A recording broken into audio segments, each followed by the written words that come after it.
ფინანსურმა სანქციამ, რაც რუსეთმა აფხაზეთს დაუწესა, აფხაზური მხარე აიძულა ეკონომიკურ საკითხებზე სასამართლო და საარბიტრაჟო გადაწყვეტილებების აღიარებისა და აღსრულების შესახებ ეგრეთ წოდებული შეთანხმების რატიფიკაცია მოიხდინა. ამის შესახებ აფხაზეთის ავტონომიური რესპუბლიკის უმაღლესი საბჭოს თავმჯდომარემ ჯემალ გამახარიამ მედია ჰოლდინგ კვირას პრესკლუბში გამართულ პრესკონფერენციაზე განაცხადა. კონკრეტულად კი საუბარი შეეხებოდა ეგრეთ წოდებული შეთანხმების რატიფიცირებას, რომელიც გასულ კვირას მოსკოვმა ოკუპირებულ აფხაზეთთან გააფორმა. ჯემალ გამახარიას განცხადებით, ეს საკითხი პირდაპირ კავშირშია ეგრეთ წოდებულ აპარტოტელების თემასთან.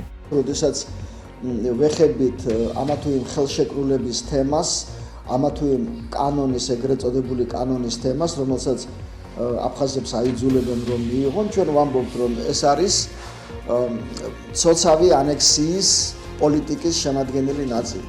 და აი აქ აგერ ნათელი მაგალითი ცოცავი ანექსიის, როდესაც რუსეთს სურს ხელში ჩაიგდოს სრულად სასამართლო ხელისუფლება.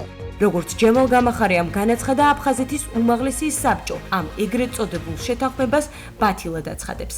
ჩვენ ამას ვაძლევთ სამართლებრივ შეფასებას.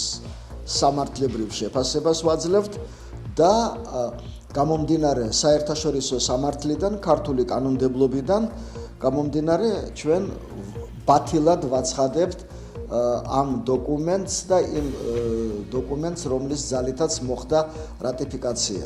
ეს არის ჩვენი პოზიცია, ქართული მხარის სამართლებრივი პოზიცია. აფხაზეთის ავტონომიური რესპუბლიკის უმაღლესი საბჭოს თავმჯდომარე, რუსეთის საგარეო საქმეთა მინისტრის სერგეი ლავროვის მიერ გაკეთებულ ბოლოდროინდელ განცხადებასაც გამოეხმაურა. ჩემი ღრმა რწმენით მას განსაკუთრებული ისეთი არაფერი უთქვამს, რომ აი ამდენი ყურადღება არის მიყვარული ამ განცხადებაზე. არ უნდა გაგვიკვირდეს, რომ ის ამ ორ ტერიტორიას აი ამ განცხადებაშიაც დამოუკიდებელ სახელმწიფოებად განიხილავს, საუბრობს რაღაც თავდაუსმელობის შესახებ, აი ხელშეკრულება შეიძლება აი პირველი ნაბიჯი იყოს, რომ თავდაუსმელობის შესახებ შეთანხმება, რასაც აფხაზები და ოსები დიდი ხანია ითხოვენ.